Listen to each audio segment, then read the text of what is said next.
O tempo de angústia é uma época, eu já falei, em que a humanidade rejeitará de maneira coletiva e definitiva o Espírito Santo de Deus. Na verdade, não é o Espírito Santo que vai sair da terra, porque ele é onipresente. É a humanidade que vai ficar cada vez mais surda em relação ao Espírito Santo de Deus. Tem outras passagens que falam a respeito disso. Eu já li Jeremias capítulo 30, versículos 5 a 7, para vocês, que Jeremias fala como é que seria, não é? E o que nós podemos falar mais sobre este tempo? A primeira coisa que eu falo é o seguinte: o que nós somos? Submissos a Deus ou pessoas que lutam com Deus? Chama a minha atenção que uma das possíveis traduções da palavra islamismo, Islã, seria submisso a Deus, a Alá. A palavra Islã significa submisso a Alá. Agora, a palavra Israel significa aquele que luta com Deus. Se você for olhar em termos de significado, é politicamente mais bonito e mais correto dizer que eu sou da fé do submisso a Deus, do que dizer eu sou da fé dos que lutam com Deus. Mas sabe por que eu sou da fé dos que lutam com Deus? Porque diferente do Islã, o Deus da Bíblia, ele não obriga, ele convida. Em segundo lugar, ele sabe que eu resisto. E para o meu bem, até no limite, ele luta comigo. Sabe como ele luta comigo? Como aquele pai que às vezes luta com o filhinho, porque ele quebrou o ombro, ou deslocou o ombro, e tem que ir ao médico para colocar no lugar. E a dor é muito grande. E a criança não vai querer. E muitas vezes o médico pede: mãe, ajude-me a segurá-lo aqui, porque eu vou colocar, e vai doer. E com dor no coração, querendo sentir a dor no lugar do filho, o que o pai faz? Segura. Ele segura. Às vezes num avião a criança quer levantar, ele segura. Deus segura. E uma outra razão porque a nossa religião é a religião dos que lutam com Deus, como ele lutou com Moisés. Queria matar Moisés na beira da estrada, e muita gente não entende isso. Até a mulher de Moisés falou: você é um sanguinário, o seu Deus também, porque ele lutou com Jacó e deslocou a coxa de Jacó. É porque ele sabe que muitos aprendizados só vêm pela luta. E para fechar as razões pelas quais Deus luta conosco, eu não sei se eu tenho aqui nessa noite alguém que... Eu sei que tem alguém que já passou pela carreira militar, mas eu não sei se tem mais alguém. Mas um treinamento de guerra não é feito jogando baralhos ou assistindo um filme sobre guerra. Treinamento militar para guerra, você treina lutando. É colocando o soldado dentro da barraca e jogando gás lacrimogêneo lá dentro, para ele poder ficar. É treinando o psicológico dele até a última instância, fazendo-o tomar decisões em meio de muito barulho, fazendo cumprir uma ordem, ainda que caia tudo. E por que os generais, por que os comandantes, por que os superiores do exército, da marinha, da aeronáutica são tão duros com seus soldados? Não é porque eles não têm amor, não é porque eles não têm coração, é porque eles sabem que aquela dureza pode ser o diferencial entre a vida e a morte no campo de batalha. Irmãos, aprendam uma coisa: na guerra, você não pode se dar ao luxo de ter frescuras. Guerra é guerra. Na guerra você come qualquer coisa, você dorme em qualquer lugar. A questão é sobreviver. Então, se Deus sabe que nós estamos numa guerra, um conflito cósmico entre as forças do bem e do mal, Deus luta comigo para me treinar. Então, se você está sendo atacado pelo mal, E você pergunta, por que Deus está deixando? Ele está treinando você, meus irmãos. Eu vou contar para vocês uma coisa. Eu questionei muitas vezes por que Deus deixou passar por algumas situações tão ruins, que se eu contasse aqui, muitos de vocês chorariam em solidariedade a mim. Mas quando eu olho para você e olho e falo assim, eu sei o que você está passando e em nome de Jesus Ele vai te salvar, o meu sofrimento, não sou masoquista, porém o meu sofrimento passou a ter significado. Porque além da unção do Espírito Santo, é a minha experiência de vida que me dá moral para falar com você, fica firme, Deus te ama, você vai vencer. Quantas organizações não governamentais foram criadas por uma mãe que perdeu um filho num acidente automobilístico? Quantas ONGs para livrar jovens das drogas foram fundadas por pais que perderam seu filho para traficantes? Quantas organizações de não violência foram fundadas por famílias que perderam um ente querido por causa da violência? Quantas associações de cadeirantes foram fundadas por uma família, ou quem sabe por alguém que ficou cadeirante devido a uma imprudência no trânsito do outro? Quando o seu sofrimento passa a ser significativo para a sua vida ou do seu semelhante, aí você consegue ter paz. Você só não tem paz quando o seu sofrimento não tem significado. E eu aprendi uma coisa, já falei com vocês desse filme, mas eu gostaria de repetir. Aquele filme Something About Us, onde o sujeito fala, quando você é amado por Deus, você passa a ser importante para Satanás. Vamos continuar o nosso estudo. Além dessa angústia, nós temos também a informação de que haverá uma perseguição final dada aos filhos de Deus. Vamos ver Apocalipse, capítulo 13.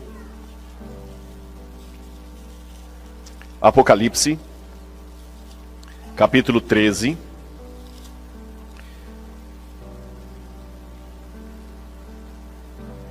Versículos 5 a 7.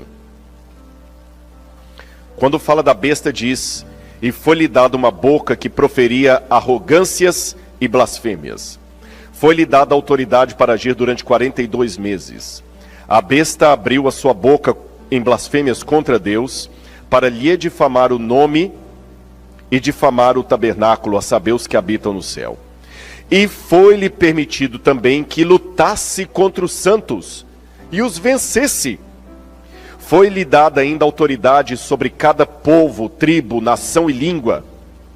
E ela será adorada por todos os que habitam sobre a terra. Aqueles que desde a fundação do mundo não tiveram seus nomes escritos no livro da vida do Cordeiro, que foi morto. Lembram lá Daniel? Serão salvos aqueles que têm o seu nome no livro. Aqui vão seguir a besta, aqueles que não têm o seu nome no livro. E o verso 17 diz, verso 16, perdão, vamos ler do verso 15. E foi-lhe concedido poder para dar vida à imagem da besta, para que também a imagem da besta falasse e fizesse morrer todos os que não adorassem a imagem da besta, a todos os pequenos e os grandes, os ricos e os pobres, os livres e os escravos. Faz com que lhe seja dada certa marca, na mão direita ou na testa, para que ninguém possa comprar ou vender, senão aquele que tem a marca, ou o nome da besta, ou o número do seu nome. É interessante também que em Apocalipse capítulo 6, versículo 9, nós temos também uma visão em que João vê os mártires que sofreram martírio ao longo da história do cristianismo. E os mártires, o sangue dos mártires, a alma, a vida deles, clama a Deus falando, até quando, verso 10, até quando, ó soberano Senhor, não julgas em vingas o nosso sangue dos que habitam sobre a terra? Aí o verso 11 diz, a cada um deles foi dada uma veste branca, e lhes foi pedido que repousassem ainda um pouco mais de tempo, até que também se completasse o número dos seus conservos e irmãos, que iam ser mortos igualmente eles foram.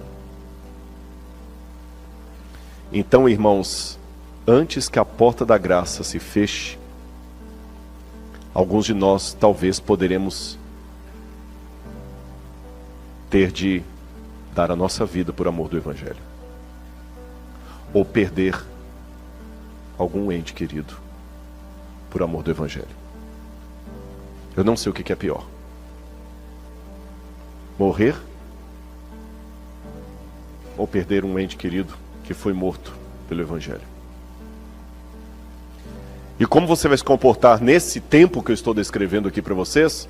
Bom, o treinamento já é feito como você se comporta hoje. Deus está em primeiro lugar na sua vida? Ou você está ocupado demais para Deus e tem desculpas e desculpas e desculpas para não entregar de uma vez a sua vida a Deus, para fazer de Deus o Senhor da sua vida? E muitas vezes você questiona assim: ah, Rodrigo, desculpa, olha, se Deus é amor, por que Ele deixa eu passar por isso? Eu não mereço. Eu pergunto a você uma coisa: Jesus merecia a rejeição que Ele teve? Merecia? Jesus merecia ter sido traído? Jesus merecia ter sido trocado por um bandido? Jesus merecia morrer na cruz? Se Ele não merecia e passou por tudo isso, por que você se julga melhor do que Jesus, achando que você não merece? Por quê? Se Ele que não merecia passou, e Paulo fala: queremos ser semelhantes a Cristo em glória, mas devemos também ser semelhantes a Cristo no sofrimento. E não é uma questão de masoquismo, de ter prazer no sofrimento, não é isso, irmãos. Mas é um privilégio sofrer por Cristo e como Cristo. Nós não podemos sofrer como Cristo no sentido de salvar alguém através do meu sangue, porque eu não sou redentor. Mas Jesus falou: eles me odiaram, vão odiar você também. Agora, nós temos várias formas como os teólogos entendem esse tempo de angústia que eu acabei de descrever para vocês. Alguns teólogos da linha preterista acham que o tempo de angústia é apenas aquela angústia que Judá e Jerusalém passaram antes da destruição do templo no ano 70. Eu não concordo com isso. Há outro grupo de teólogos que acreditam que o tempo de angústia é apenas o sofrimento que a igreja passou ao longo das eras. Eu também penso que não, porque é um tempo de angústia muito específico. Outros pensam que o tempo de angústia será um caos no governo do anticristo. Eu estou nessa linha aqui. Só que nessa linha tem dois grupos de teólogos: os pré-tribulacionistas e os pós-tribulacionistas. Um acredita que a igreja vai ser arrebatada para não passar pela grande tribulação. Outros acreditam que não, que a igreja vai ficar aqui e enfrentar a grande tribulação. Pós-tribulacionistas, eu sou desse grupo. E um último grupo que eu não concordo também é o grupo idealista, que acha que o tempo de angústia é apenas uma metáfora para qualquer angústia da vida. Vamos ver aqui o que diz a história da igreja sobre isso. Aquela ideia, vou revelar para os irmãos uma coisa que vai surpreendê-los. A doutrina pré-tribulacionista, que ensina que a igreja vai ser arrebatada, essa doutrina só foi criada no final do século XVIII. A partir do final do século XVIII, Francisco Ribeira, que era católico, foi um dos primeiros a falar do que hoje é o dispensacionalismo. Depois dele, um evangélico chamado Darby pegou a ideia e começou a pregar na igreja. Depois dele, veio Scofield e criou a Bíblia anotada de Scofield, que ensinava o arrebatamento secreto e tudo mais. Depois de Scofield, você teve Hal Lindsey, que tornou a coisa mais popular ainda. E depois de Hal Lindsey, você teve Tim LaHaye. Esses nomes que eu elenquei para vocês aqui foram os criadores da doutrina do arrebatamento secreto e da igreja ser retirada da terra antes da grande tribulação. Mas do século XVIII para trás, você não encontra nenhum cristão que ensine a doutrina do arrebatamento secreto e da igreja sendo tirada antes da grande tribulação. Se eu pegar os pioneiros da reforma protestante, João Calvino, Lutero, Wycliffe, João Hus, todos esses aí, os albigenses, os cátaros, todos eles, até a Igreja Católica, vou mostrar para vocês, a uma ensinavam que a volta de Cristo não será um evento secreto, será um evento visual no céu, com poder e grande glória, e todo olho verá. A ideia da igreja ser arrebatada para o céu de maneira secreta, rapture, é uma doutrina nova do século XVIII para cá. Isso não foi ensinado em nenhum momento da história do cristianismo, nem nos nomes que eu acabei de citar aqui para vocês. E vou mostrar para vocês que essa ideia do do tempo de angústia, com o fechamento da porta da graça, é o ensino mais antigo e tradicional do cristianismo. Quer ver? Vou dar apenas alguns exemplos, porque senão ficaria muito demorado aqui. Esse é o Didache. O Didache é o ensino dos 12 apóstolos. É um documento do segundo século que traz um pouco, é como se fosse um manual da igreja. O Didache é um manual de evangelização. O que as pessoas deveriam saber antes de se tornarem cristãs. E no Didache está escrito o seguinte sobre o tempo de angústia. Segundo século, hein? Quando a ilegalidade aumentar, eles vão odiar, perseguir e trair uns aos outros. Então o enganador do mundo aparecerá reivindicando ser o Filho de Deus. E ele fará sinais e maravilhas, e a terra será entregue em suas mãos. E ele fará coisas iníquas que não foram vistas desde o início do mundo. Então a humanidade entrará no fogo da provação, e muitos serão levados a tropeçar, e muitos perecerão. Mas aqueles que perseverarem em sua fé serão salvos da maldição. É interessante que alguns, e olha que isso, eu quero chamar a atenção do Didache, porque o Didache foi escrito numa época em que as pessoas tinham na memória ainda o ensino do apóstolo João. Vocês entenderam? Que conheceram pessoalmente João. Eles estavam muito próximos da fonte apostólica. Alguns falam, não, mas a Bíblia fala, no Apocalipse fala que Deus promete que Ele vai nos livrar da provação. Então a igreja vai ter que ser tirada antes, Rodrigo. Não. Livrar da provação não significa ser retirado dela, mas ser salvo em meio a ela. Deus não livrou os companheiros de Daniel da fornalha ardente, impedindo-os de passarem pelo fogo. Olha como é o livramento de Deus. O livramento da fornalha ardente foi permitindo-os passar pela fornalha ardente e salvando-os em meio ao fogo. O livramento de Noé e sua família não foi tirando-os antes que o dilúvio caísse. Pelo contrário, como é que Deus livrou Noé e sua família? Deus os livrou dentro da arca em meio ao dilúvio.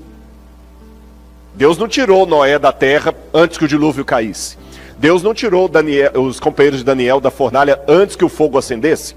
Então a promessa de Deus que vai livrar o povo naquele dia, na minha compreensão, é em meio àquele dia. Vamos continuar.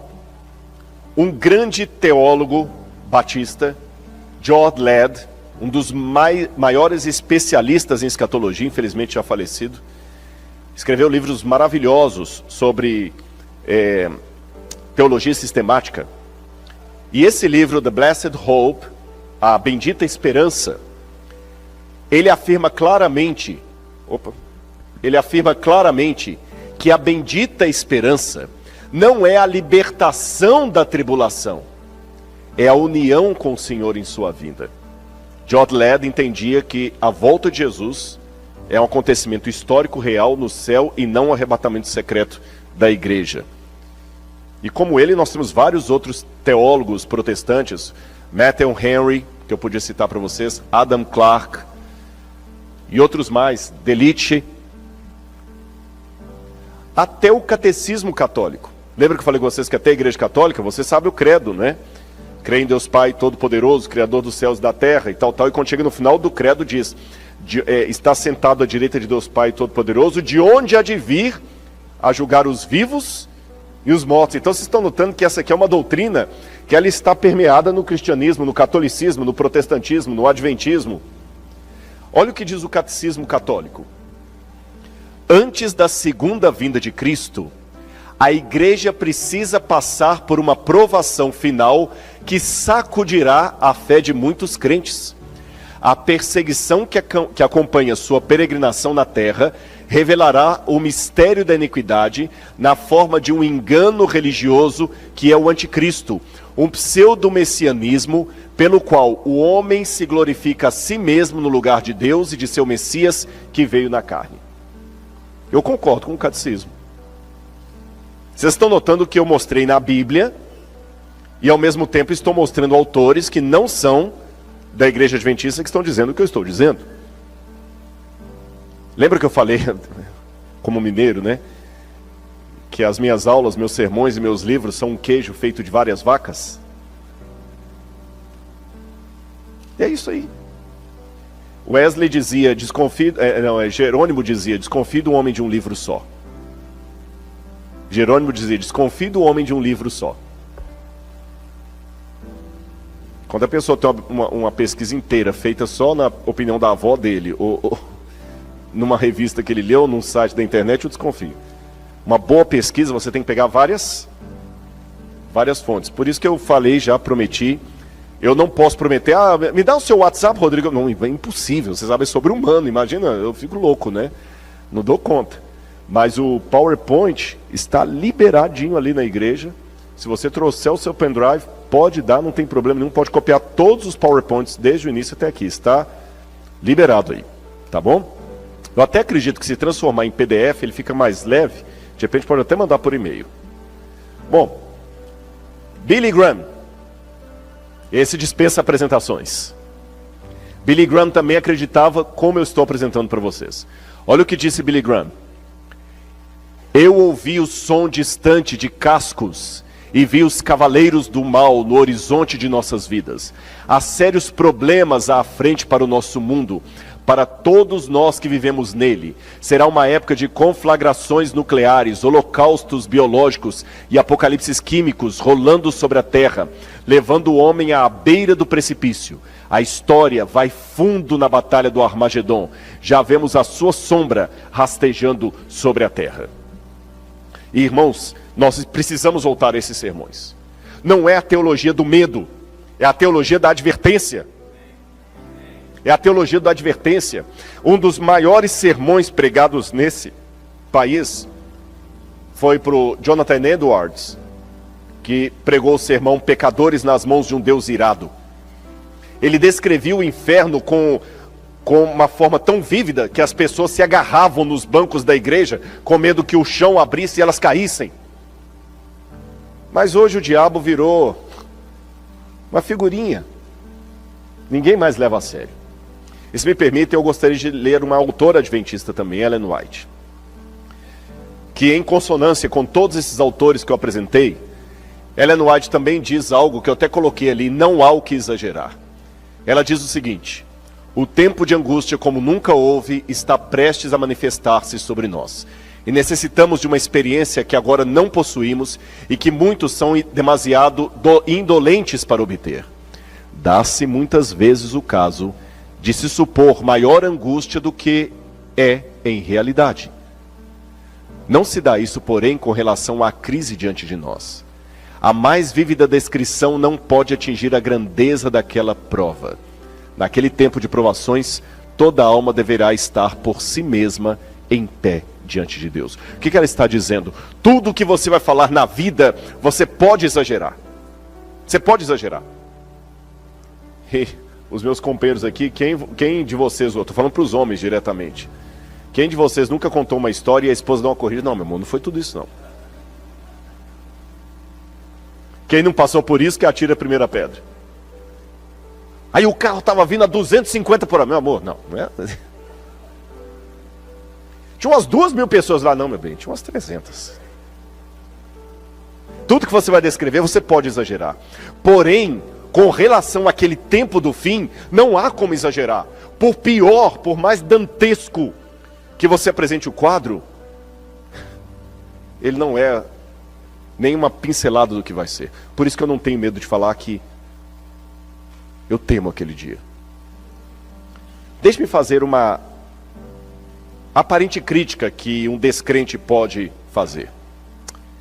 Rodrigo, isso aí não é síndrome de vitimismo?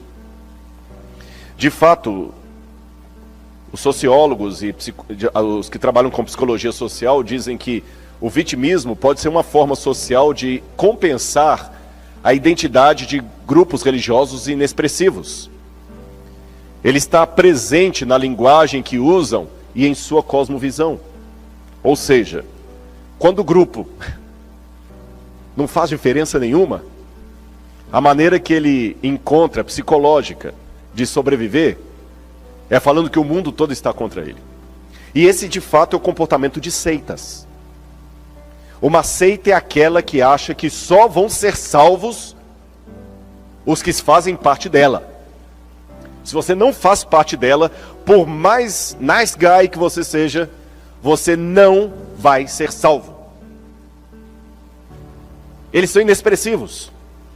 Aí eles criam uma cosmovisão de vitimismo, o mundo contra nós, nós versus o mundo.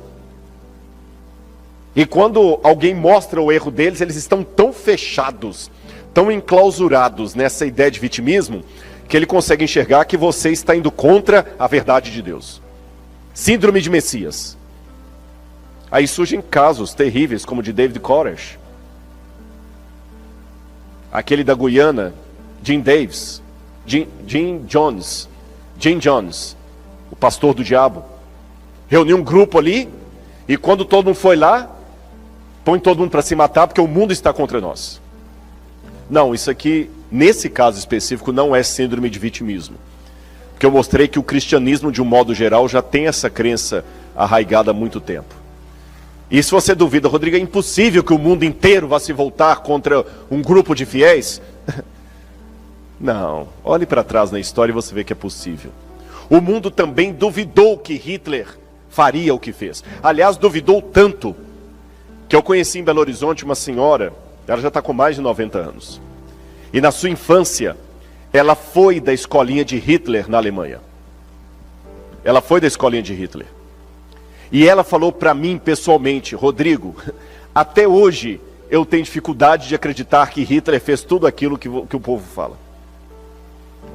Porque qual a imagem que ela tinha do Führer?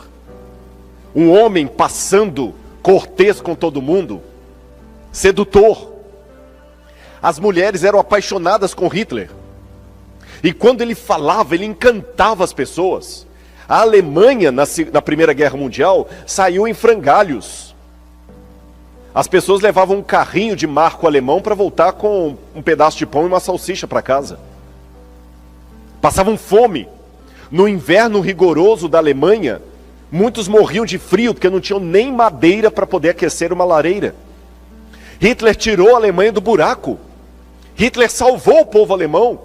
Hitler trouxe de novo orgulho para o povo alemão. E ele fez o povo alemão acreditar que eles não eram maus, que eles não eram escória. Ele trouxe a dignidade. Ele enalteceu os alemães. Ele tornou a Alemanha uma superpotência. Muitos alemães não acreditavam que milhões de pessoas estavam sendo mortas.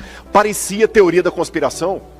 Nem os Estados Unidos da América acreditaram. Nem Roosevelt, no primeiro momento, acreditou. Einstein custou a convencer alguns alemães da ameaça... Einstein custou a convencer alguns americanos da ameaça que Hitler representava. Quando Einstein escreveu a carta dele, alertando sobre a bomba atômica, muitos americanos não acreditaram em Albert Einstein. Por isso que os aliados chegaram só no fim.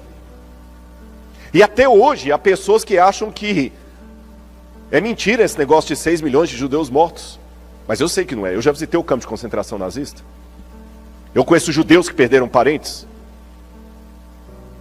Olha, irmãos, dificilmente uma coisa me irrita tanto quanto uma vez um irmão de igreja mandou uma carta para mim, entregue por outro lá. E se esse irmão estiver assistindo hoje, que ele trema, porque eu não estou nem aí. descendente de alemão, falando para eu parar de falar mal de Hitler e da Alemanha, porque isso é mentira, é contra dos judeus. Eu fiquei tão irritado, tão enojado.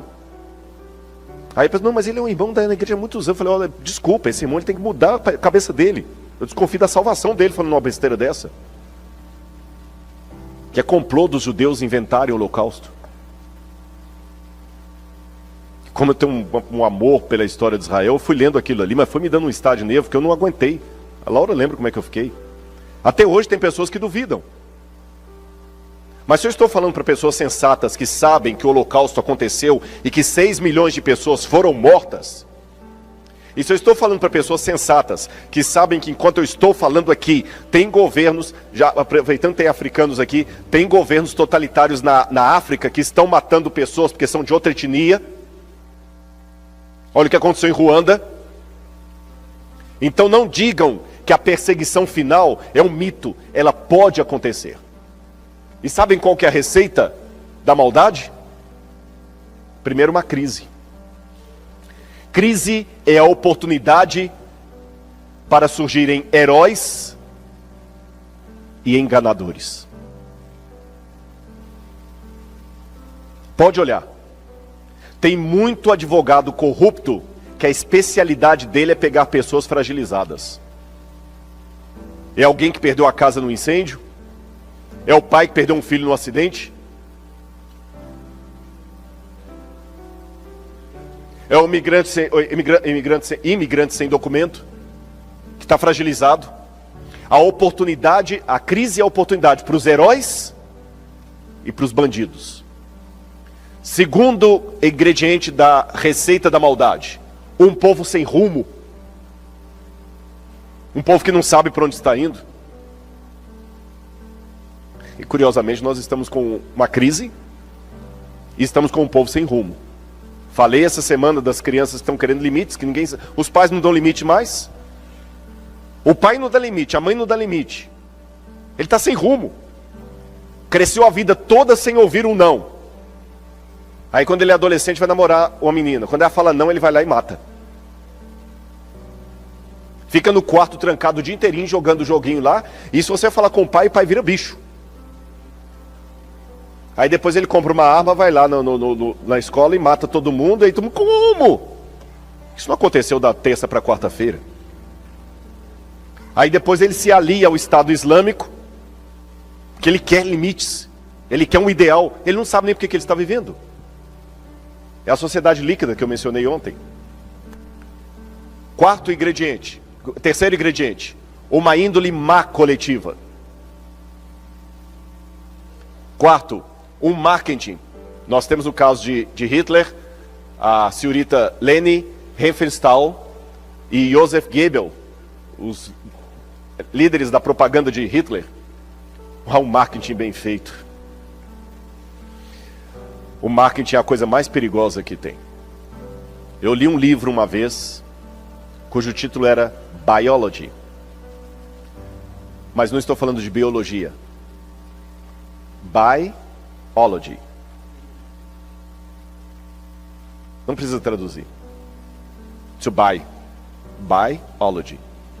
E esse livro, um livro de capa amarela, grosso assim, eu assustei com o que eles mostram ali, como o marketing faz tudo para atrair você, seduzir você e lhe obrigar a comprar. Aliás, é interessante, principalmente os jovens. Muitas vezes você não quer ficar na igreja porque você não aguenta o tanto de não que a igreja dá, né? Não pode fazer aquilo, não pode fazer aquilo outro. Ah, não, para com isso. Mas você vive num mundo que lhe dá um monte de ordens e você obedece sem questionar. Eu creio que os comerciais aqui dos Estados Unidos não são diferentes do Brasil. Pelo menos no Brasil, as propagandas são sempre ordens. Compre, venda, faça, beba, tome, experimente. Você não está vestindo a roupa que você está vestindo porque você gosta. Você está vestindo porque um estilista conseguiu convencer os empresários a colocar aquilo como moda, e você agora se sente obrigado a vestir assim, senão você não vai ser aceito. Então, na verdade, o seu problema não é com a lei. Você não quer saber da lei de Deus, porque a lei do mundo você obedece.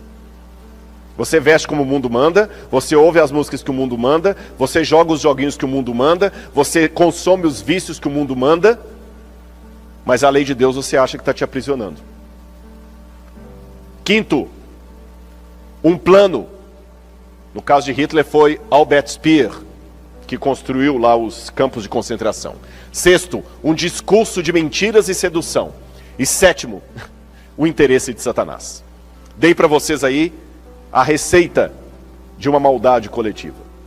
Agora, irmãos, já que eu estou comparando o passado com o presente, deixe-me falar desse cavaleiro aí, Thomas Malthus.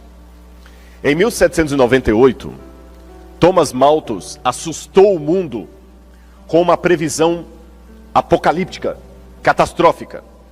Thomas Malthus, ele fez uma previsão e ele percebeu, em 1798, o ano que marca o tempo do fim, que o crescimento da população seguia uma escala geométrica, mas a produção de alimentos seguia uma escala aritmética.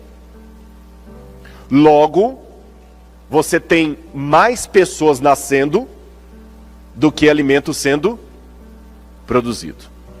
Então, Thomas Malthus, é até chamada teoria malthusiana, ele falou assim, que o mundo vai entrar no caos, e só vai sobreviver quem tiver mais força, para brigar com o outro pelo alimento. Essa teoria de Thomas Malthus foi tão forte, que Charles Darwin, ao escrever o livro Origem das Espécies, ele admitiu que foi a teoria de Thomas Malthus que deu o insight para ele trabalhar a teoria da evolução das espécies, a evolução do mais forte. Eu tenho uma boa e uma má notícia para dar para vocês. A boa notícia é que Thomas Malthus estava errado. Na verdade é o contrário. A população cresce em escala aritmética e os alimentos em escala geométrica. O mundo produz mais alimento do que gente. Essa é a boa notícia. A má notícia é que os alimentos estão concentrados numa fatia muito pequena da população. Então agora alguns teóricos estão voltando a falar do neomalthusianismo. Estão reacendendo a teoria de Thomas Malthus com medo de o mundo entrar numa crise de violência e guerra civil sem precedentes por causa da escassez de alimento e água. Eu quero falar de um outro estudo feito por um psicólogo, John Calhoun, Behavioral Sync, o ralo comportamental. Eu até printei ali o artigo científico dele. John Calhoun, ele pegou vários ratos daquele Norway Rats e colocou dentro de uma gaiola. E ele percebeu que os ratos têm um comportamento muito semelhante ao comportamento humano. Por exemplo, os ratos, eles tinham a via pública e nenhum rato fazia a sua toca na via pública. E nenhum rato entra na toca do outro, mas ele sempre transita na via pública. Como aqui nos Estados Unidos, no trespass. Respeitam. As ratazanas só eram cortejadas por um macho, ou por vários machos, quando ela entrava no cio. Ela escolhia com qual macho ela ia ter os bebês, e o macho escolhido procriava com ela e ajudava a criar os bebês. E o macho saía, trazia comida e entrava para a casinha. Parecia uma sociedade humana. Só que John Calhoun fez o seguinte: ele começou aos poucos a tirar o alimento, ou dar a impressão para os ratos que o alimento estava pouco. Irmão, sabe o que começou a acontecer? O comportamento dos ratos foi mudando. Foi mudando e eles começaram a se destruir. E o que chamou a atenção de John Calhoun no final, quando vários ratos começaram a se matar, é que agora, por exemplo, quando a escassez de alimento começou, os ratos mudaram o comportamento deles. Por exemplo, agora a ratazana não era mais cortejada pelos ratos quando ela entrava no cio. Mesmo fora do cio, a ratazana era atacada por 3, 4, 5 machos de uma só vez. E violentada. e depois morta. E alguns ratos chegavam e faziam relação com o cadáver. Começou a acontecer entre os ratos canibalismo. As relações começaram a ficar de curta duração. Os ratos começavam agora a devorar os filhotes assim que nasciam. Alguns ratos começaram, que eles chamavam de sondadores, começaram a andar apáticos no meio dos outros. Outros começaram a se reunir em gangues. Os ratos começaram a se alojar, tinham uma espécie de um tubo, onde antes o alimento era dado. Os ratos começaram a se alojar naquele tubo, e os dominantes ficavam no topo e obrigavam os mais fracos a vir trazer comida para eles. Alguns ratos machos começaram a se insinuar para outros ratos machos. E algumas ratazanas fêmeas começaram a se insinuar para outras ratazanas fêmeas. E antes que alguém me critique, está falando contra, estou apenas descrevendo o que está no artigo do John Calhoun. Se você está achando ruim, processe John Calhoun, num processo que ele morreu. Mas o artigo está isso. O comportamento de dois machos ou duas fêmeas não existia entre os ratos da espécie Norway. Mas nessa situação começou a acontecer e em escala crescente. Depois dessa pesquisa, que assustou muito os sociólogos, a pergunta que se fez é: será que o que aconteceu com os camundongos, os ratos Norway, pode acontecer com a sociedade hoje? John Calhoun morreu, a pesquisa dele, a resposta não foi dada, mas até hoje existem alguns psicólogos behavioristas de psicologia comportamental que ainda se fazem a pergunta com medo de uma resposta. Será que os experimentos de John Calhoun demonstram o que pode acontecer com a humanidade se houver escassez de alimento? Bom, Jerusalém, quando o alimento estava escasso, as mães começaram a comer as crianças. E as pessoas começavam a se matar. O neomalthusianismo que eu falei com vocês, ele está sendo revisitado, porque hoje, apesar de haver mais produção de alimentos do que nascimento de crianças, há 4 segundos é o tempo que separa cada uma das mortes no mundo por fome. Acabou de morrer alguém agora por fome no mundo. Morreu mais um. Morreu mais um. A cada 4 segundos, uma pessoa morre por fome no mundo. Por isso que alguns estão reacendendo a teoria de Thomas Malthus, que o alimento está escasso. 1 em cada 6 habitantes do planeta passa fome. Quase 1 bilhão de pessoas. 1,4 milhão de crianças correm risco iminente de morrer de fome. Mais de 1 bilhão de pessoas, 18% da população mundial, não tem acesso à quantidade mínima de água para o consumo. Entre 100 pessoas, uma estaria morrendo de fome. Se o mundo fosse reduzido a 100 pessoas, entenderam a comparação? Se o mundo fosse reduzido a 100 pessoas, significam que 15 estariam desnutridas, 21 com excesso de peso. Eu tenho outros números aqui que eu acabei não colocando. Enquanto isso, no mundo de Deus, um estudo observa que, apesar dos progressos nas últimas décadas, cerca de 800 milhões de pessoas não têm comida suficiente. No total, seriam necessários 267 bilhões de dólares por ano para acabar com a fome no mundo. Se eu quiser acabar, além da fome, com os problemas de saneamento básico, habitação e outras coisas mais, eu precisaria de 1,2 trilhão de dólares no mundo para poder acabar com isso. E onde é que nós vamos conseguir essa quantidade de dinheiro? Eu vou falar com vocês onde é que a gente vai conseguir essa quantidade de dinheiro. Onde é que nós podemos conseguir dinheiro para acabar com a fome no mundo? Segundo dados da ONU, o tráfico de drogas, não o seu combate, o tráfico, movimentam 300 bilhões de dólares por ano. Esses dados já têm 5 anos, então estão desatualizados. A prostituição é o segundo maior negócio do mundo, com cerca de 108 bilhões de dólares por ano. Levando em conta a opacidade que envolve a rede, o que dificulta um cálculo exato. Isso aqui é uma estimativa. O terceiro lugar é ocupado pelos bancos, que movimentam 115 bilhões de dólares por ano.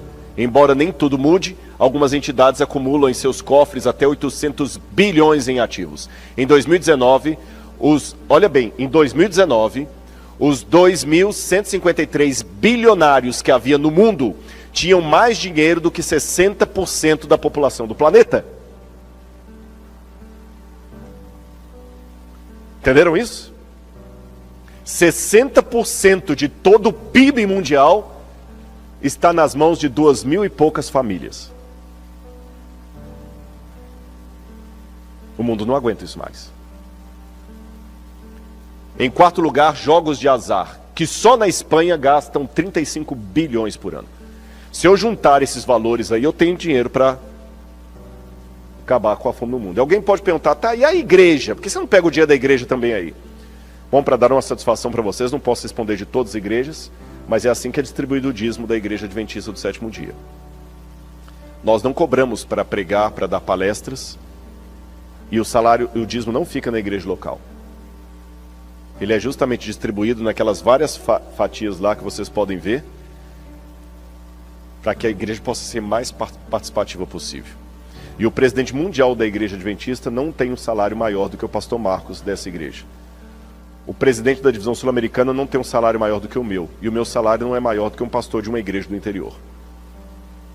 Tá bem? Só para dar essa explicação, porque eu sei que alguém vai ouvir. Tá, por que ele não fala do dinheiro das igrejas? A sociedade está indo por ralo abaixo. A Organização das Nações Unidas para a Alimentação e Agricultura publicou um estudo sobre o impacto econômico e ambiental do desperdício de alimento.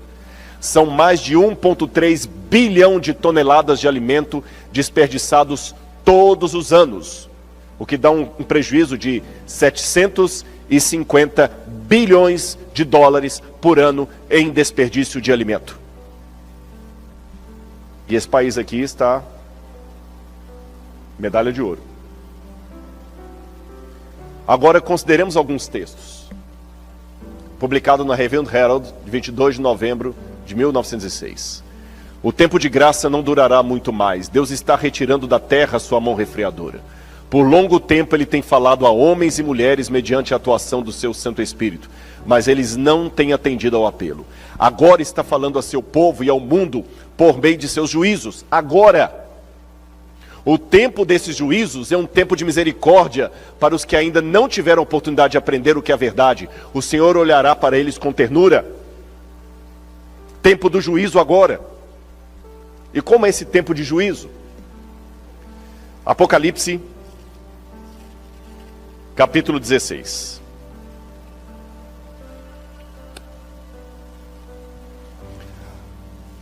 Assim diz na minha Bíblia: ouvi uma forte voz vinda do santuário, dizendo aos 7 anjos: vão e derramem sobre a terra as 7 taças da ira de Deus. Duas explicações aqui. Em primeiro lugar, fique com a Bíblia aberta. A ira de Deus. Esse é um assunto que precisa voltar para o púlpito. Jesus ficou, com todo respeito, Senhor, o Senhor entende por que eu estou falando isso. Jesus virou um palhaço, um tolo, um frouxo. Mas esse Jesus frouxo não é o Jesus que a Bíblia apresenta. Ele é um cordeiro, mas ele também é leão. Ele é um cordeiro que pode irar. E coloque uma coisa na sua cabeça: Deus está mais interessado em salvar você do que uma mãe de tirar um filho de uma casa pegando fogo. Mas se você não quiser ir para o céu, Ele não vai obrigar. O raio de fogo e enxofre vai cair sobre você. E Deus não vai mudar o céu para que o seu filho mimado entre lá a qualquer custo. Deus ama mais o seu filho do que você. Mas Ele não vai tornar o céu um playground só para que o seu filho mimado entre ali de qualquer jeito. Como você exige que o mundo tem que ser para adaptar o seu filho. Professor, por que meu filho tirou nota baixa? Pastor, melhora o seu sermão que meu menino não quer ir à igreja. Essas músicas não atraem os jovens. Não é o céu que tem que adaptar a mim, sou eu que tenho que adaptar ao céu. Deus se ira. E dura coisa é cair nas mãos de um Deus irado. Ele ama. Ele ama você. Mas ele também se ira. Segunda coisa que eu quero explicar. Essas pragas vão cair depois que a porta da graça se fechar. Porque eu não vou poder entrar no mérito da questão, que tomaria muito tempo. Mas o Apocalipse mostra que essas pragas acontecem depois que o santuário se encheu de fumaça. Então significa que Jesus já está voltando para buscar o seu povo. Nesse ínterim que Jesus vem buscar o seu povo, é que acontece o tempo de angústia. Porém, vocês sabem que as conjunções adversativas, elas têm uma importância. Porém, gotas dessas pragas do Apocalipse já começaram a cair hoje, antes da porta da graça se fechar, para que Rodrigo e você acordem. E eu não tenho medo de falar que o Covid já é uma demonstração da ira de Deus. E antes que alguém me repreenda, fale assim: Rodrigo, não fale isso, não seja desumano com os que morreram por Covid. A minha mãe morreu por Covid, você está sendo desrespeitoso. Deixe-me colocar uma coisa para você. Daniel era uma pessoa fiel a Deus, sincero. Daniel não estava em apostasia. Daniel não estava idolatrando falsos deuses. Quando o cativeiro da Babilônia veio como castigo de Deus sobre o povo, Daniel foi poupado? Então, eu não posso, por amor a Daniel, negar que o cativeiro da Babilônia foi um castigo de Deus.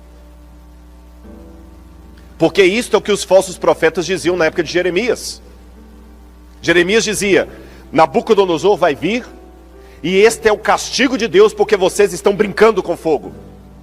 Aí chegavam os falsos profetas e falavam assim: Jeremias, você é um perturbador de Israel. Não fale isso. Tenha mais respeito com as famílias vitimadas pelos babilônios.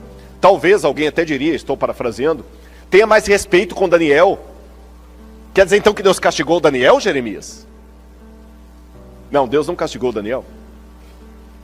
Mas Jesus falou: no mundo, 3 aflições. Tem de bom ânimo, eu venci o mundo. Haverá situações em que Deus vai livrar o povo dele da praga, como aconteceu no Egito. Mas haverá situações em que Deus permitirá que uma pessoa sincera do povo de Deus sofra as consequências, mesmo que ele não mereça aquilo. Vocês entenderam? Com isto apresentado, eu quero deixar bem claro: eu perdi pessoas que eu conhecia para o Covid. E de repente eu estou falando nessa noite para pessoas que enterraram um ente querido vitimado pelo Covid. Por favor, aceite as minhas condolências com todo o meu coração. Não estou sendo insensível, não. Mas não me impeçam de falar aquilo que a Bíblia advertiu. E antes que você pergunte: e por que Deus deixou a minha mãe morrer de Covid, sendo que ela não fez nada de mal para ninguém? Eu repito a história da Bíblia. O que Daniel fez de mal para ir para a Babilônia? O que Jesus fez de mal para cair na mão dos romanos? Eu posso amanhã contrair esse vírus e morrer. Eu não estou isento. Até hoje eu não tive. Mas quando eu falo eu não tive Covid, foi uma casualidade. Não é que a minha esposa teve. Eu não tive. O que João Batista, né? O que João Batista fez demais para cortar a cabeça dele? O próprio Paulo. O anjo foi lá, livrou da prisão num dia, mas não livrou da prisão no outro dia. Mas sabe o que Jó falou? Ainda que ele me mate, nele esperarei. Então, irmãos, eu não tive Covid, não é porque eu sou mais santo do que ninguém. Eu não tive porque não tive. E se eu pegar Covid amanhã e morrer, estou falando sério, Hoje eu recebi a notícia que um ex-professor meu de teologia está na UTI com Covid. Se eu pegar amanhã o Covid, e vocês ouviram, gente, o Rodrigo pregou pra gente, ele pegou um Covid, foi entubado e morreu. Se isso acontecer, eu não retiro o que eu disse a respeito desse mal. É Deus tentando acordar o mundo. C.S. Lewis dizia, o sofrimento é o megafone de Deus que grita para um mundo que insiste em ficar em silêncio. O mundo está muito lá. Tem uma passagem da Bíblia que eu quero ler com vocês, que é uma passagem que vai assustar muita gente. Irmãos, em 20 minutos eu termino isso aqui, mas eu quero passar essa mensagem porque ela é muito importante. Abram a Bíblia comigo em Eclesiastes e preparem para se assustar com um texto pesado. Um texto pesado. Eclesiastes, capítulo 7, versículo 1. Olha na sua Bíblia que texto politicamente incorreto. Olhe na sua Bíblia que texto complicado. A boa fama é melhor do que um bom perfume. E o dia da morte é melhor do que o dia do nascimento. Melhor é ir à casa onde há luto do que à casa onde há banquete. Vou parar aqui. Vocês querem que eu leia de novo? Melhor é ir à casa onde há luto. Quem acredita na palavra de Deus, diga amém. Você concorda com isso? Pode ser sincero. Eu vou ajudar você. Eu não concordo. Não concordo. Rodrigo, vai ter um velório hoje. Vamos lá, beleza, eu estou dentro. Se tem uma coisa que a faculdade de teologia não prepara a gente, nós aqui estudamos teologia, é para funeral. Por mais que o professor de teologia aplicada ensine como é que você se comporta num funeral, né, aquelas aulas de teologia pastoral, como é que por mais que o manual da igreja sugira alguns versos para ler, a gente vá de preto, faça isso, por mais, a gente não está pronto, irmãos. A pior coisa para um pastor é expulsar um demônio ou sepultar um ente querido da igreja. Não estamos preparados. E como é que a Bíblia fala que é melhor ir à casa que tem funeral do que à casa que tem festa? Eu digo a você por quê. Preste atenção nas pessoas durante um funeral. Eu tive um funeral aqui de irmãos nessa semana. No funeral você fica assim, ô meu pai, o que eu fiz? Você pensa na sua vida todinha. Você pensa no seu ente querido. Gente, e se eu morresse? Você dificilmente vai parar para pensar na vida com um copo de cerveja na mão, comemorando a vitória do campeonato de futebol do seu time. Ali você quer curtir. Mas quando você recebe uma notícia, está com câncer. Seu filho está com câncer. Irmãos, em um segundo a sua mente pensa tanta coisa. Quantas pessoas estão à beira da morte ou perto de um ente querido e falam o seguinte, nessa hora a gente fala, como é que eu estava correndo atrás do vento? Você passa a valorizar coisas que na hora da festa você não valoriza. Deus não é um sádico que gosta que nós soframos. Mas irmãos, eu estou falando da minha experiência própria. Tem gente que vem pelo amor, tem gente que é só pela dor.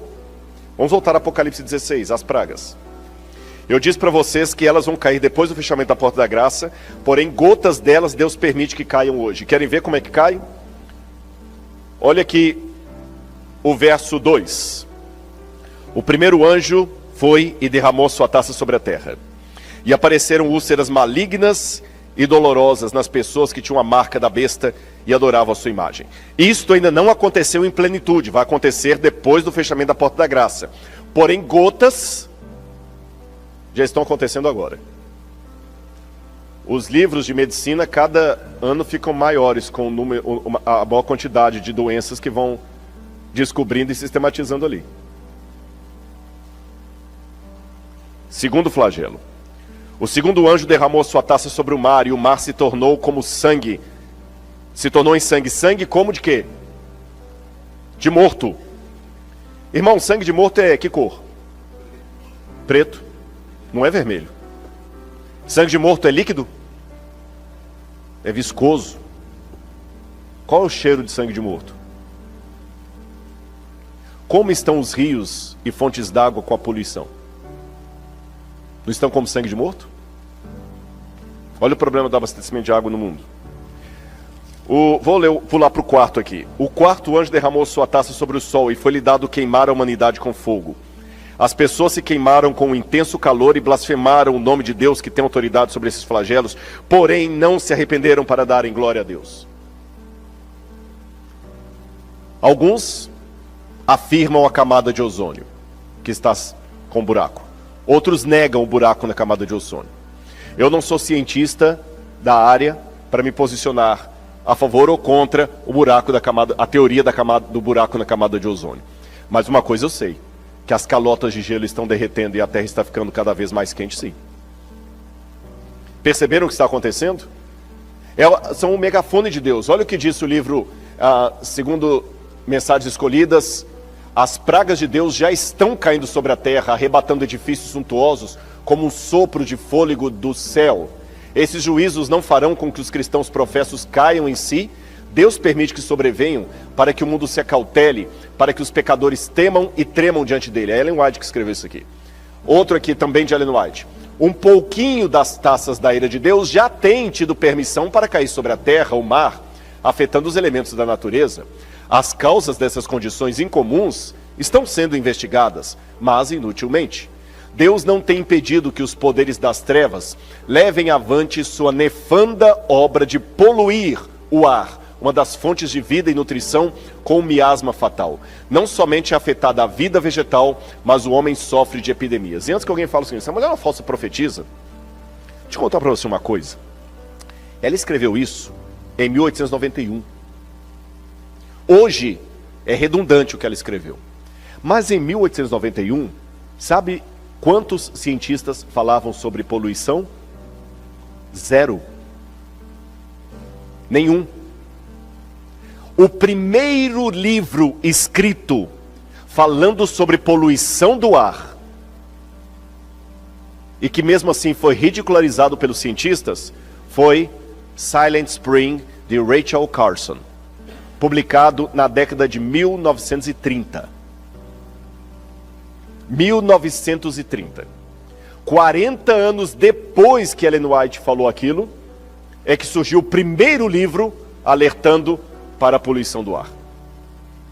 Quando ela falou aquilo na época, nem os adventistas podiam endossar aquilo. 40 anos depois que foi surgir o primeiro livro e foi ridicularizado pela ciência. Demorou mais 20 anos depois disso para a ciência começar a falar de poluição. Então, quando eu falei com os irmãos, não que as pragas sejam apenas questão de poluição. As pragas vêm direto do santuário de Deus. Mas o que vemos hoje podem sim ser um sinal do que está acontecendo. E como é que Satanás prepara o terreno para o tempo do fim? Paulo falou que os homens perversos irão de mal a pior, enganando-se e sendo enganados. Então o que Satanás faz? Primeira coisa, alienação. Ele quer alienar as pessoas. Cria alienação, enche a mente com informações inúteis. Muitos cristãos hoje ficam preocupados só com a tentação, mas tem um outro grande perigo para os cristãos, a distração. Qual a diferença, Rodrigo? Vou falar qual é. Tentação, ler revista pornográfica. Distração, ler o The New York Times o dia inteiro. Ninguém vai te recriminar porque você está lendo o The New York Times. Você pode até abrir o seu celular e alguém fazer uma busca ali do histórico e achar lá The New York Times, The Washington Post, a Folha de São Paulo. Não é nada que você tenha um histórico de sites que ninguém pode ver. Só que o tempo que você gasta nesses sites permitidos pode tirar você da leitura da Bíblia, da Palavra de Deus, da comunhão. Cuidado com a distração. Glutonaria e intemperança. Mensana corpore sano. Estão cada dia nos convencendo a comer mais papel e isopor. Síndromes psíquicas. Excesso de informação e pouco conhecimento. Augusto Cury falava da síndrome do pensamento acelerado. E as causas: distúrbio psíquico, excesso de informação, paranoia de consumo e de estética, consumismo. Nós queremos cada vez mais, mais, mais. Depois, quando não sabe onde colocar tanta coisa, faz um yard sale.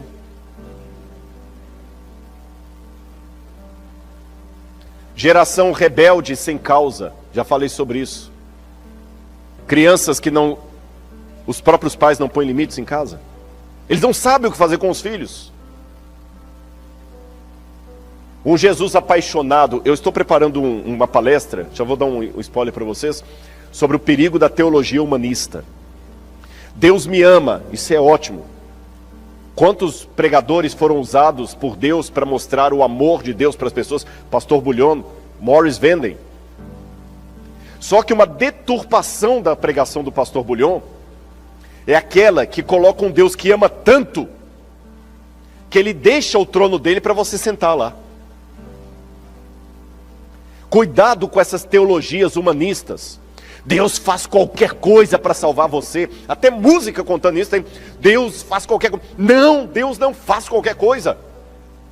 Deus foi ao sacrifício máximo por minha causa. Ele deu o filho dele para morrer na cruz do Calvário por mim. Isso é verdade. Mas Deus não faz qualquer coisa para me salvar. Deus não duela com o caráter dele. E tem uma teologia humanista aí, vista, desculpa, muitas vezes algumas músicas que parecem mais músicas de Roberto Carlos com temática religiosa.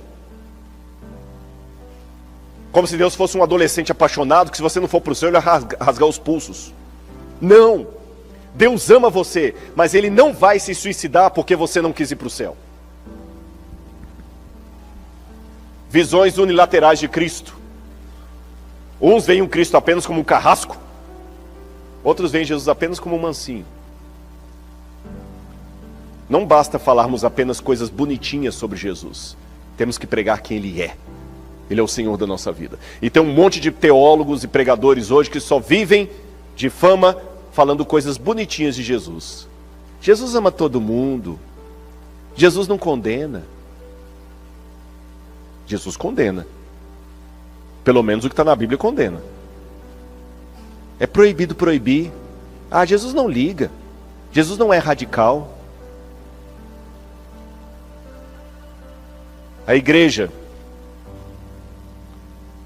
há um perigo muito grande. Alguns na igreja se tornam resistentes, outros apáticos. Interessante que o intento de Satanás não é tirar muitos da igreja, é mantê-los na igreja, mas oferecendo um cristianismo apático ou excitante. A gente estava conversando ontem, voltando para casa. Há pessoas que são servos de Jesus, outros são fãs. Eu estava conversando com o pastor, eu falei assim, engraçado, o Schumacher está vivo ainda? Assim que começou a conversa no carro. Ele está vivo ainda, tem coma. Eu falei, e gastou toda a fortuna dele para manter a esposa, né? Eu falei, engraçado, cadê os fãs do Schumacher? Eu falei, os fãs na hora, o fã, ele só é fã enquanto está tendo glamour. Quando a pessoa sai da vitrine, o fã deixa de ser fã. E tem pessoas que não querem ser servos de Jesus, querem ser fãs de Jesus. Há igrejas lotadas de fãs de Jesus. Jesus é legal. Aí ele customiza Jesus do jeito dele. Mas quando Jesus apresenta a cruz, perde a graça. Crise externa, crise interna no meio do povo de Deus. Irmãos, para terminar, o livro Grande Conflito diz o seguinte: para a sabedoria humana, tudo isso parece agora impossível. Mas ao ser retirado dos homens o Espírito de Deus, o qual tem o poder de reprimi-los, e ao ficarem eles sob o ataque de Satanás, que odeia os preceitos divinos, onde acontecer coisas estranhas. Quando o amor e o temor de Deus são removidos, o coração pode tornar-se muito cruel. Eu termino esse sermão antes da música, dizendo uma coisa para vocês. Lembrem, vocês estão apenas ouvindo as minhas reflexões. Irmãos, eu também tenho medo do que está por vir. Eu não tenho vergonha de confessar isso para a igreja.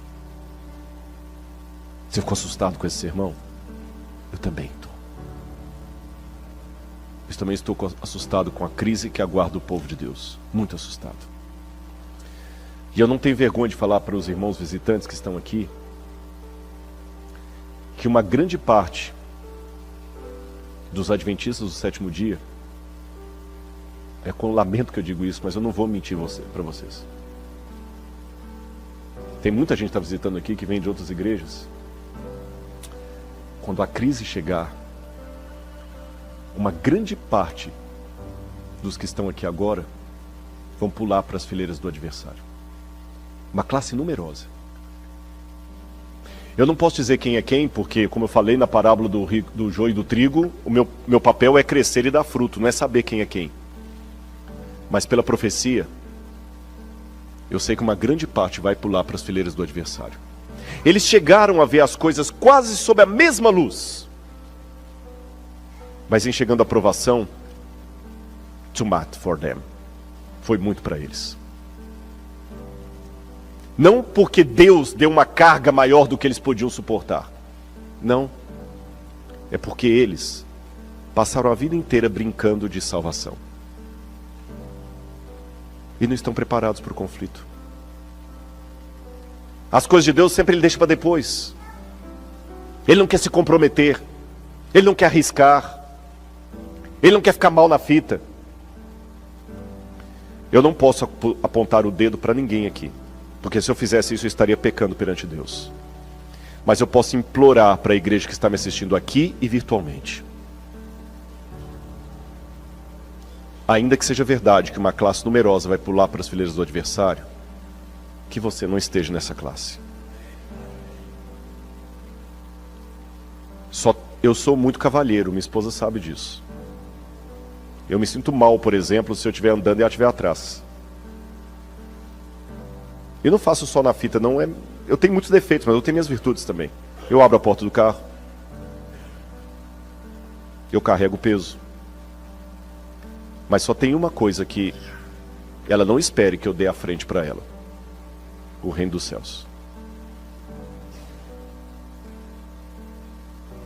Lá você vai ter que entrar sozinho, com Jesus. Mas eu digo em termos. E não entregue o reino por causa do seu filho, do seu cônjuge, por causa do seu namorado, por causa do seu emprego. Essa crise vai vir, já sabe por quê? Porque hoje todo mundo está igual. A única forma que eu tenho de saber quem é joio e quem é trigo aqui dentro, estou me incluindo. Nem você sabe até que ponto eu sou sincero ou sou um hipócrita. Só tem um jeito. E esse jeito foi previsto por Sigmund Freud, o pai da psicanálise. Eu vou ler um trechinho do que Freud escreveu. Deixe alguém tentar expor à fome diversas pessoas de maneira uniforme. Com o aumento da urgência imperativa da fome, todas as diferenças individuais obscurecerão. E em seu lugar aparecerá a expressão uniforme do único desejo não silencioso: Thanatos e Eros. Eu vou pedir licença ao Dr. André para tentar explicar Freud. Que audácia. Eu disse que eu não faria uma palestra de uma área que não é minha, mas que eu poderia dialogar contra a área. Eu vou explicar para vocês o que Freud quis dizer.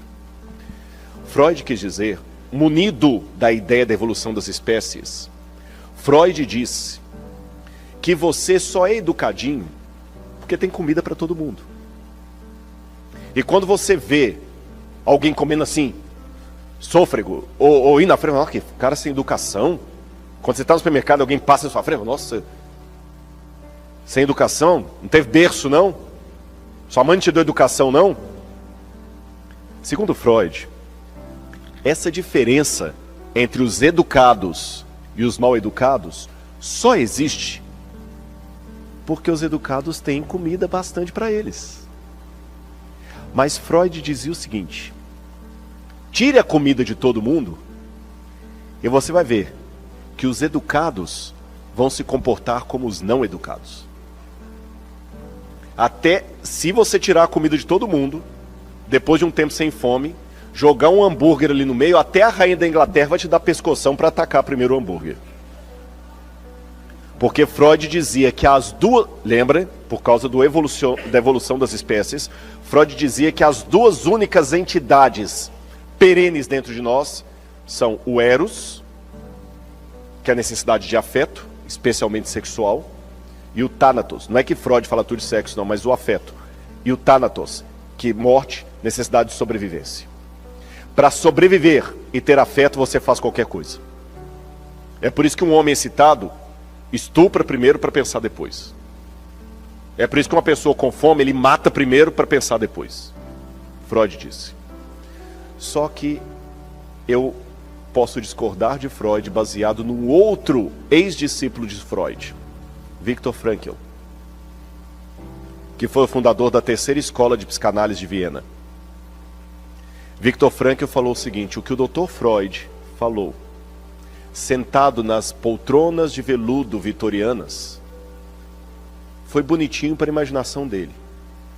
Só que Freud conseguiu fugir da Europa na época da guerra, e ele não foi parar na mão dos nazistas. Eu, Viktor Frankl, fui parar na mão dos nazistas. Viktor Frankl esteve 2 vezes em Auschwitz e 1 vez em Dachau. 3 campos de extermínio, e sobreviveu. E Viktor Frankl disse: eu vi na prática o que Sigmund Freud idealizou na teoria. E na prática, eu percebi que é o contrário do que ele falou que acontece. Porque na hora que o alimento foi tirado dos judeus, alguns se tornaram santos. Porque eu vi muitos judeus morrendo de fome para dar o seu pão para alguém que estava mais doente. Eu vi judeu entregando o seu cobertor para aquecer um outro que estava com febre e ele mesmo ficou com frio. Eu vi judeu se voluntariando a ser enforcado no lugar do outro. Mas eu também vi judeus se prostituindo a troco de um pedaço de batata. Eu vi judeu entregando o seu irmão judeu apenas para ganhar as botas dele depois que ele fosse enforcado. Então, diferente do que Freud falou, quando a escassez acontece, não é que todo mundo fique igualado no teor animalesco. Quando a escassez acontece, disse Viktor Frankl, muitos se tornam santos e outros se tornam porcos. Antes da guerra, todos os judeus eram judeus, com a sua feira, com sua loja, com a sua sinagoga. Mas no campo de extermínio, alguns judeus se tornaram santos, outros se tornaram porcos. Quando a perseguição vier sobre o povo de Deus, alguns aqui dentro se tornarão santos, outros se tornarão porcos. Eu não sei quanto a você, mas eu imploro a graça de Deus sobre a minha vida, porque eu quero estar do lado da luz. Eu sei que foi um sermão muito pesado, mas eu precisava fazer essa advertência à igreja. Coloque Deus em primeiro lugar.